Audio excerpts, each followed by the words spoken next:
Hello friends, I welcome you all to my YouTube channel CA Rahul Agarwal classes. Friends, हम लोग accounting standard fifth discuss कर रहे थे। Net profit और loss for the period, prior period items and changes in accounting policies. ठीक है, हम लोगों ने ऑलरेडी 3 टॉपिक्स डिस्कस करे थे उसमें, प्रॉफिट और loss from ordinary activities, extra ordinary item, exceptional items. आइए अब आगे बढ़ते हैं। नेक्स्ट आइटम आती है prior period items. Prior period item क्या होती है? देखिए, नाम में ही पता चल रहा है कि वो किसी प्रायर पीरियड की है। तो इस साल कोई खर्चा या इनकम हमारे को दिखाई देती है, बट वो प्रीवियस ईयर से किसी प्रीवियस ईयर से, इमीडिएट प्रीवियस ईयर भी हो सकता है या उससे पहले का किसी ईयर से वो पर्टेन करती है। तो क्या हर ऐसे कोई इनकम या खर्चा जो हमें इस साल दिखाई दे, हम सबको प्रायर पीरियड मान लेंगे अगर वो पीछे के सालों से रिलेट करता है? ऐसा नहीं है। देखिए, AS5 क्या कहता है, प्रायर पीरियड आइटम वही कहलाएगी जो है तो प्रायर पीरियड की, लेकिन वो हम पीछे के पीरियड में नहीं लिख पाए थे किसी एरर या ओमिशन की वजह से। ठीक है, कोई और मजबूरी थी तो बात और है, लेकिन अगर हमारी गलती थी तब प्रायर पीरियड मानेंगे। अगर हमने पीछे के सालों में कोई गलती या ओमिशन करी, कुछ गलत हो गया या फिर हमारे से छूट गया और अब पकड़ में आया, तब तो वो प्रायर पीरियड है। लेकिन वो पहले था ही नहीं, ठीक है, अब आया है प्रायर पीरियड का, तब वो कैसे हम लोग उसको प्रायर पीरियड माने? जैसे अरियर्स ऑफ सैलरी, ये बहुत एक कॉमन सी चीज़ है।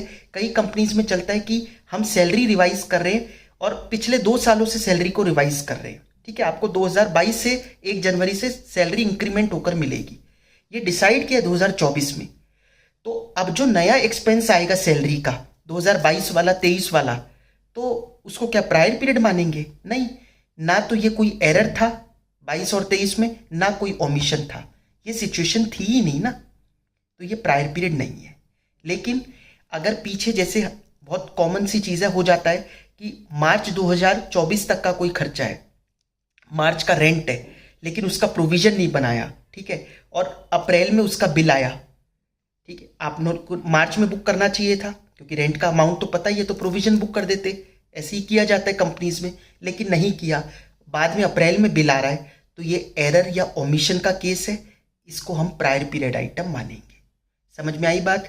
तो मैं फिर से बता दूं, प्रायर पीरियड आइटम वो आइटम है जो एरर या ओमिशन, कैच यहां पर क्या है, एरर या ओमिशन की वजह से पीछे के सालों में हम लेना भूल गए थे, वो कहलाएगा प्रायर पीरियड आइटम। ठीक है, prior period items are income और expenses which arise in the current period as a result of errors or omissions in the preparation of financial statements of one or more prior periods। पीछे के periods में रह गया था कोई error या omission की वजह से। They are disclosed as a separate line item in SPL with nature।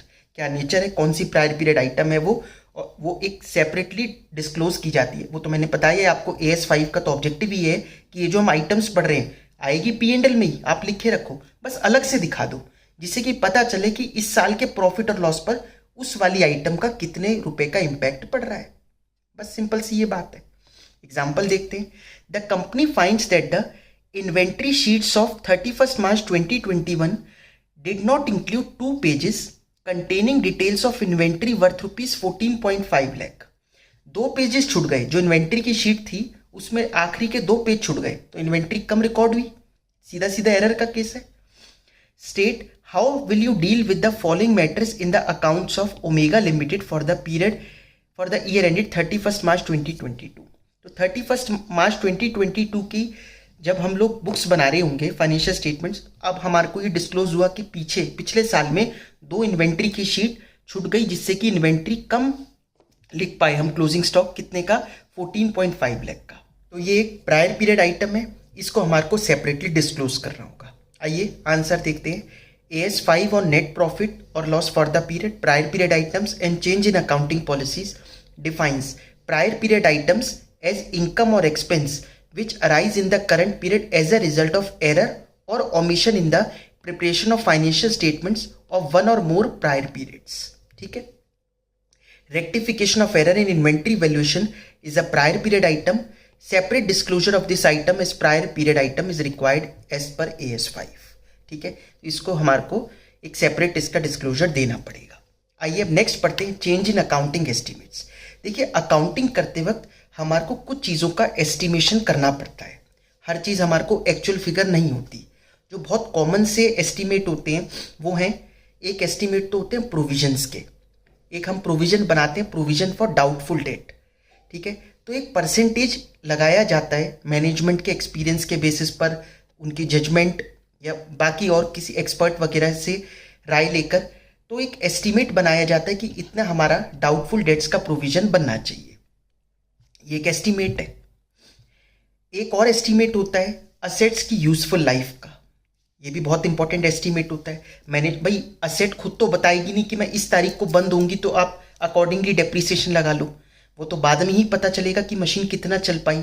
लेकिन अभी स्टार्टिंग में जब मशीन लेकर आए तब हमारे को डेप्रिसिएशन लगाने के लिए, डेप्रिसिएशन का मेथड चूज करने के लिए एक लाइफ तो सर्टेन करनी पड़ेगी, कितनी लाइफ इसकी हो सकती है, तो वो भी एक एस्टीमेट होता है।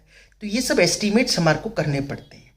अब इस एस्टीमेट में अगर कोई चेंज आता है, चेंज क्यों आ सकता है एस्टीमेट, बाद में हमारे को कोई ऐसी रिलायबल और इन्फॉर्मेशन मिल गई उसकी वजह से, ठीक है, बाद में सिचुएशन बदल गई उसकी वजह से, तो इन वजहों से एस्टीमेट्स बदलने पड़ सकते हैं। तो कहा जाता है कि अगर कोई भी अकाउंटिंग एस्टीमेट आपका चेंज हुआ है, ठीक है, उसको भी हमारे को सेपरेटली डिस्क्लोज करना है P&L पे, ठीक है, उसका कितना इम्पैक्ट पड़ रहा है। अब वो कब कब करना है, तो वो कहा जाता है कि अगर केवल इस साल उसका इम्पैक्ट पड़ा एस्टीमेट चेंज करने का, तो केवल इस साल की बुक्स में दिखाना है।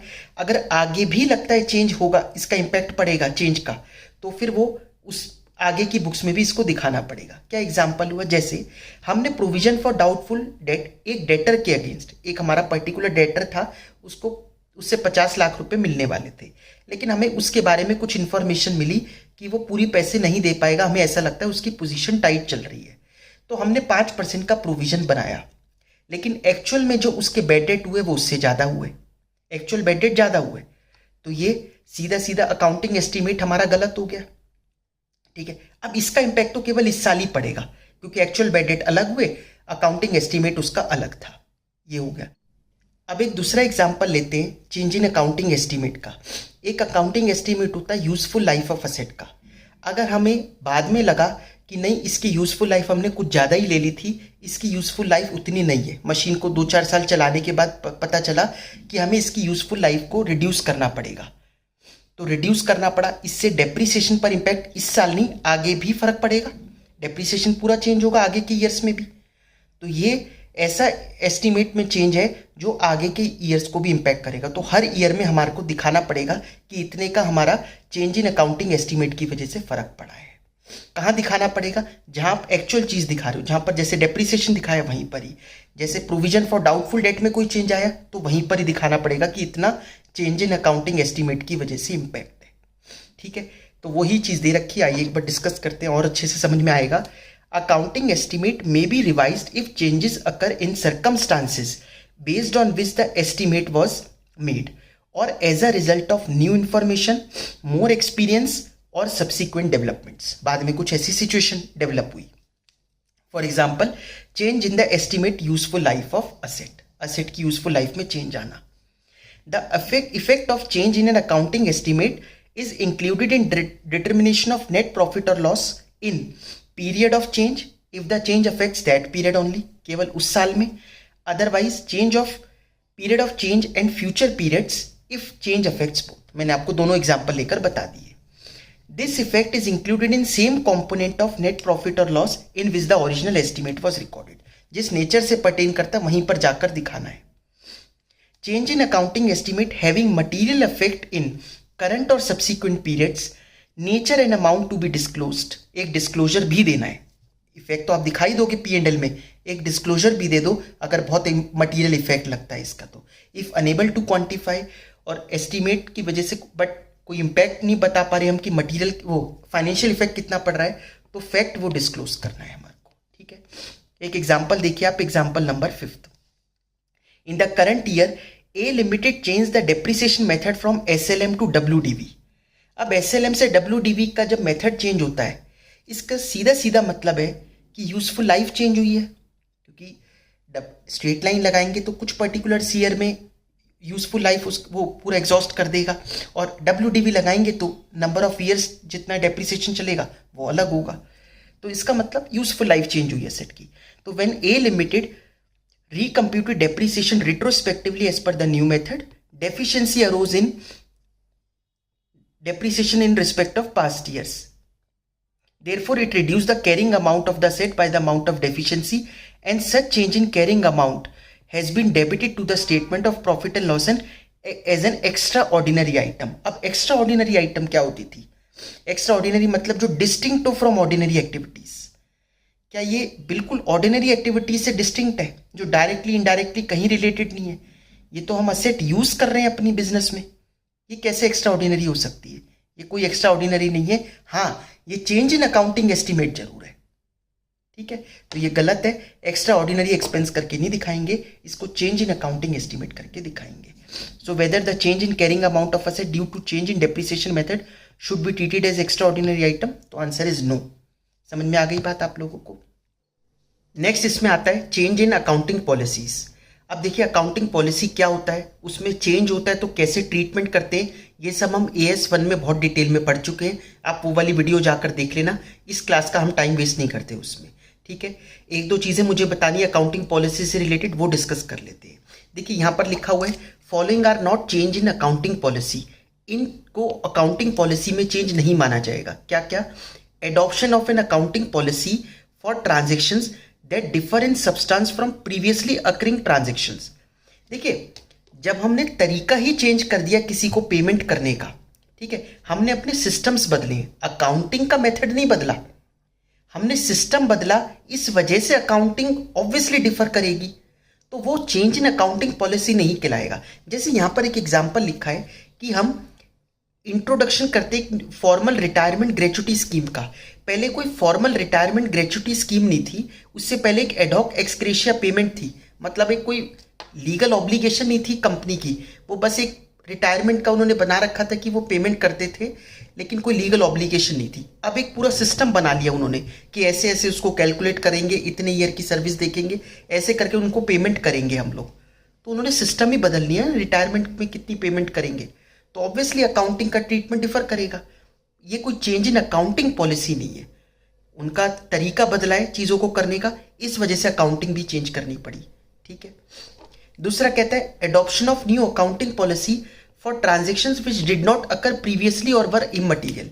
पहले कोई ट्रांजेक्शन अगर होती ही नहीं थी, अब नई चीज़ आई है, जैसे इसी ऊपर वाले एग्जाम्पल में ही कोई रिटायरमेंट बेनिफिट ऐसे नहीं दिया जाता था, लेकिन अब देने लगे हैं, तो ये पहले नहीं होता था, अब होने लगा है। या फिर वही बात, सैलरी अब अरियर दे रहे हैं हम सैलरी का, ठीक है, तो ये कोई चेंज इन अकाउंटिंग पॉलिसी नहीं है, पहले था ही नहीं ना ये तो अब देने लगे हैं हम लोग।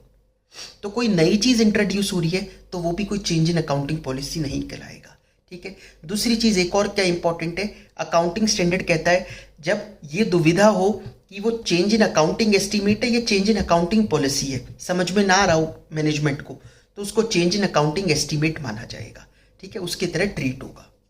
आइए अब एक दो क्वेश्चन करके देखते हैं। इलस्ट्रेशन 2 देखिए आप। During the year 2021-22 a medium size manufacturing company wrote down its inventory to net realisable value by 5 lakh. अपनी इन्वेंट्रीज को उन्होंने NRV पर लेकर आए, ठीक है, AS2 के accordingly. Is a separate disclosure necessary? क्या इसका सेपरेट डिस्क्लोजर देना जरूरी है? आपको याद आ रहा है हमने एग्जाम्पल पढ़े थे एक्सेप्शनल आइटम्स में, उसमें था कि write down of inventories to net realisable value, तो एक एक्सेप्शनल आइटम है, तो वैसे तो ये कोई एक्स्ट्रा ऑर्डिनरी तो नहीं है हम कहेंगे, लेकिन क्योंकि इसका नेचर थोड़ा सा ऐसा है और अमाउंट सिग्निफिकेंट है, इस वजह से हमारे को एक्सेप्शनल आइटम होने की वजह से इसको सेपरेट डिस्क्लोजर दे देना चाहिए, ठीक है? It will be treated as an exceptional item. है तो ये ऑर्डिनरी एक्टिविटी ही, बट ये एक्सेप्शनल आइटम में आएगा। Second point, a company signed an agreement with the employ union on 1 September 2022 for revision of wages with retrospective effect. Wages revise कर रहे हैं, this would cause the company an additional liability of 5 lakh per annum. Is a disclosure necessary for amount paid? अब ये क्या change in accounting policy है? बिल्कुल नहीं है, कोई अकाउंटिंग पॉलिसी में ये चेंज नहीं है। क्यों नहीं है? क्योंकि ये चीज़ पहले थी नहीं, अब नई इंट्रोड्यूस करी है। बट हाँ वही बात है, एक नई लाइबिलिटी जुड़ रही है 5 लाख की, तो एक्सेप्शनल आइटम हो सकती है। सैलरी वेजेस तो वैसे भी पे ही करते हैं, तो है तो ये ऑर्डिनरी एक्टिविटीज़, बट रिवीजन हो रही है, उसकी वजह से इम्पैक्ट पड़ेगा बुक्स पर। एक्सेप्शनल आइटम मानते हुए इसका एक सेपरेट डिस्क्लोजर दिया जा सकता है मैनेजमेंट के द्वारा। ठीक है, नेक्स्ट एग्जाम्पल देखिए, illustration 4। Explain whether the following will constitute a change in accounting policy और not. Introduction of a formal retirement gratuity scheme by an employer in place of ad hoc ex gratia, अभी बताया it is not a change in accounting policy, ऊपर discuss किया था। Management decided to pay pension to those employees who have retired after completing 5 years of service in the organization. Such employees will get pension of 20,000 रुपये per month. उनको अब pension मिला करेगी, पहले नहीं मिलती थी। Earlier there was no such scheme. क्या ये चेंज इन अकाउंटिंग पॉलिसी है? बिल्कुल नहीं है। ठीक है, ये तो सिस्टम नया बनाया उन्होंने। ठीक है, अब एक क्वेश्चन करते हैं हम, जनवरी 2021 में अपने इंटर के एग्जाम में आया हुआ है। State whether the following items are an example of change in accounting policy, change in accounting estimates, extraordinary item, prior period item या ऑर्डिनरी एक्टिविटी। आप कहोगे एक नहीं है इसमें एक्सेप्शनल आइटम, तो एक्सेप्शनल तो ऑर्डिनरी में ही आ गया ना, बस उसको तो एक अलग से दिखा रहे हैं, है तो ऑर्डिनरी। ठीक है, तो first point, actual bad debts turning out to be more than provision. जितना प्रोविजन बनाया था उससे ज्यादा हो गए एक्चुअल बेड डेट्स जो हुए। किस चीज का एग्जाम्पल है ये? चेंज इन अकाउंटिंग एस्टीमेट्स का। ठीक है, ये अकाउंटिंग एस्टीमेट्स बदल गए, आपने जो एस्टीमेट बनाया था उसके अकॉर्डिंगली बेड डेट नहीं हुए। ठीक है, change from cost model to revaluation model for measurement of carrying amount of property plant and equipment. पहले हम हिस्टोरिकल कॉस्ट दिखाते थे, अब हमने वैल्यू पर असेट्स को दिखाना शुरू करा है। क्या है ये? हमने अपनी अकाउंटिंग पॉलिसी बदली है, ये चेंज इन अकाउंटिंग पॉलिसी कहलाएगा। Government grant receivable as compensation for expenses incurred in the previous accounting period. Government ने कहा जो आपने कोई पीछे खर्चा किया था हम उसके लिए ग्रांट देंगे, एक नई घोषणा करी। ये तो बहुत अलग सी चीज़ है, ऐसी कभी होती नहीं थी, तो ये एक एक्स्ट्रा ऑर्डिनरी आइटम हो गई। ये क्या हो गई? एक एक्स्ट्रा ऑर्डिनरी आइटम। ऐसा हो सकता है कि गवर्नमेंट कह दे, हाँ कर सकती है ना गवर्नमेंट। जैसे आपने अगर आपका कुछ ऐसा बिजनेस है जिसमें आप किसानों से कुछ सामान लेते हो, ठीक है, तो गवर्नमेंट ने कहा, और गवर्नमेंट ने बीच में एक रूल निकाला था कि आपको इतना प्राइस देना ही पड़ेगा, एक मिनिमम सपोर्ट प्राइस वगैरह जैसा होता ना, तो आप गवर्नमेंट ने कहा नहीं कम से कम इतना प्राइस। अब लोगों ने बहुत नाराजगी हुई व्यापारियों में कि हमें इतना ज़्यादा खर्चा करना पड़ रहा है, तो गवर्नमेंट ने उनको थोड़ा सा कूल डाउन करने के लिए कहा ठीक है हम देंगे आपको ग्रांट, लेकिन आप किसानों को तो बेचारों को पैसा दो। ठीक है, ये क्या है? Extraordinary item. Treating operating lease as financial lease, ये तो गलती है। ऑपरेटिंग लीज को फाइनेंशियल लीज माना, ये तो प्रायर पीरियड आइटम है, बाद में पता चला अगर तो, है ना। Capitalisation of borrowing cost on working capital, हम ये AS 16 में पढ़ेंगे। वर्किंग कैपिटल की बोरिंग कॉस्ट को कैपिटलाइज नहीं किया जाता, प्रायर पीरियड आइटम है, गलती दिख रही है ये। ठीक है, legislative changes having long term retrospective application, आपने किस में पढ़ा था? ये एक्सेप्शनल आइटम्स का एग्जाम्पल था, मतलब ऑर्डिनरी एक्टिविटी है ये। ब्रैकेट में आप एक्सेप्शनल लिख सकते हो, बट उसका दिया ही नहीं ना, तो क्यों बोले। Change in the method of depreciation from straight line to WDV, इसका मतलब यूजफुल लाइफ में चेंज आ रहा है। Change in accounting estimates. ठीक है, government grant becoming refundable, government grant थी उसको रिफंड करना पड़ेगा आपको, एक एक्स्ट्रा ऑर्डिनरी आइटम है, ये तो कभी सोचा भी नहीं था ऐसा होगा। ठीक है, लेकिन गवर्नमेंट ने कहा कि आपको जो आपको ग्रांट मिली थी वो आपको वापस करनी पड़ेगी। ठीक है, ऐसा किसने सोचा होगा? एक्स्ट्रा ऑर्डिनरी आइटम हो गई। तो अप्लाइंग 10% डेप्रिसिएशन इंस्टेड ऑफ 15%, ये भी गलती पकड़ में आई बाद में, तो प्रायर पीरियड है ये। Change in useful life of fixed assets, accounting estimate है, आई बात समझ में? चेंज इन अकाउंटिंग एस्टीमेट में आ जाएगा। ठीक है, तो ये था हमारा अकाउंटिंग स्टैंडर्ड 5, बाकी हम लोग नेक्स्ट क्लास में करते। Thank you so much.